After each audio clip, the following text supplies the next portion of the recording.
பெரிவாச்சனம் தெய்வத்தின் குரல் முதல் பாகம் சாப்டர் 9 பக்தி என்ற தலைப்பில் சுவாமி.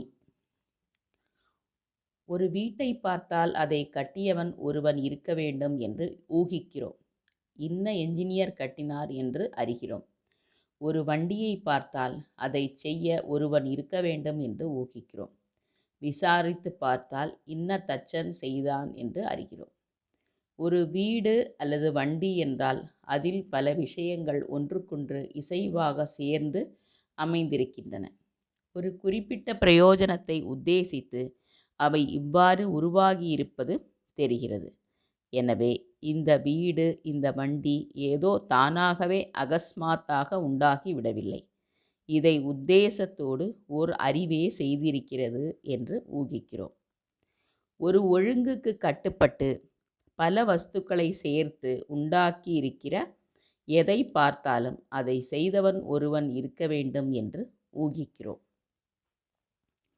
அப்படியானால் எத்தனையோ ஒழுங்குகளுக்கு கட்டுப்பட்டிருக்கும் இந்த பிரபஞ்சத்தை செய்தவனாக ஒருவன் இருக்கத்தானே வேண்டும்.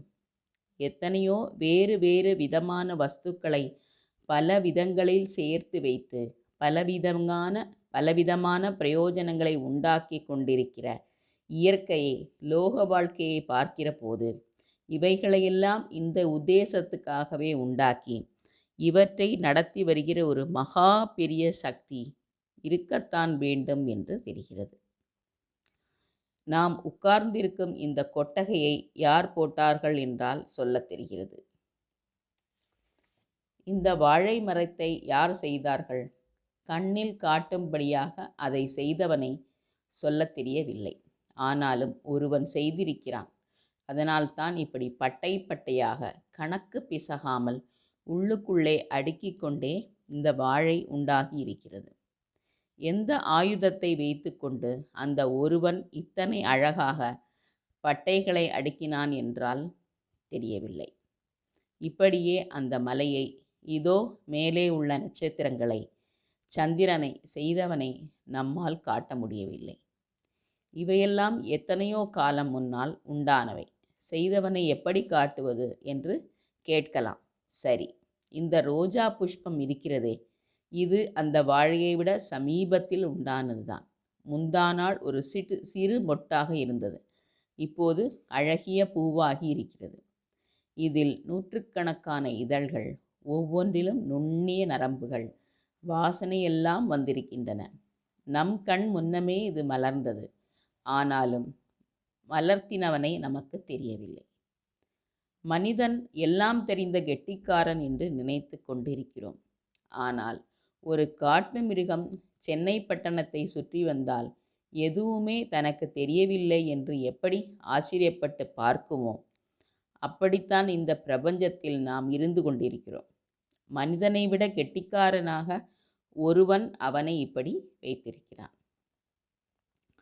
அத்தனை ரோஜா பூக்களும் ஒரே தர்மத்தில் மலர்வதால், அத்தனை மலைகளும் ஒரே தர்மத்தில் நிலைத்து இருப்பதால், அத்தனை நட்சத்திரங்களும் ஒரே தர்மத்தில் சுற்றுவதால் இந்த சகலத்தையும் செய்தவன் ஒரே என்ஜினியர் என்று தெரிகிறது. ஒரே ரீதியில் காரண காரிய விதியில் பிரபஞ்சம் முழுவதும் கட்டுப்பட்டிருப்பதால் இதை செய்தது ஒரே அறிவு என்று தெரிகிறது. கெட்டிக்காரன் என்று தன்னை நினைத்து கொண்டிருக்கும் மனிதன் இத்தனையையும் இவனையும் செய்த அந்த மகா கெட்டிக்காரனை தெரிந்து கொள்ள வேண்டும். ஏனெனில் அவன் மகா கெட்டிக்காரன் மட்டுமல்ல, மகா நல்லவனும் கூட. இத்தனை திட்டமிட்டு படைத்த பேரறிவு என்பதோடு இத்தனையையும் ரட்சிக்கும் பெரும் கருணையும் அவன். நமது கெட்டிக்காரத்தனம் அவன் தந்ததே என்று தெரிந்து கொண்டு அவனிடம் பிரார்த்தித்து கொண்டால் நமக்கு அவன் நல்லது செய்வான். அவன்தான் சுவாமி. சுவாமி என்பவன். இந்த நமது கெட்டிக்காரத்தனமே அவனுக்கு ஓர் அடையாளம்.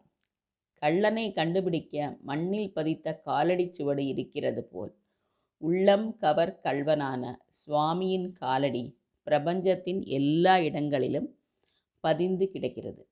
நம் கெட்டிக்காரத்தனமும் அவனது காலடி அடையாளம்தான். இந்த கெட்டிக்காரத்தனத்துக்கெல்லாம் ஓர் ஆதாரம் இருக்க வேண்டும் என்று அது காட்டிக் கொடுப்பதால் அதுவே காலடி ஆகிறது. சிருஷ்டிகர்த்தனாக ஒரு சுவாமி இருப்பதற்கு நாமே அடையாளம். நம் ஒவ்வொருவர் உள்ளங்கையிலும் அவன் தினுசு தினுசாக போட்டுள்ள ரேகை மாதிரி நம்மால் போட முடியுமா?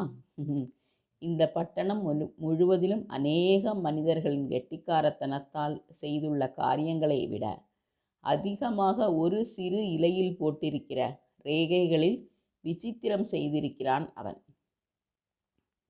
பிரபஞ்ச வஸ்து எல்லாமே அந்த மகா திருடனின் ரேகை அடையாளம்தான். திருடன் பதுங்கி இருப்பது போல் இவனும் பதுங்கி இருப்பவன்தான். அவன் குகைக்குள் ஒளிந்து கொண்டிருக்கிறான் என்றே வேதம் திரும்ப திரும்ப சொல்லும். நம் இதயம்தான் அந்த குகை.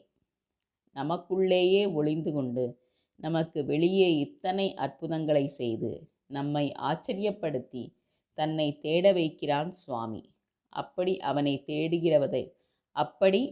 தேடுகிறது தான் பக்தி. பெரிவா சரணம்.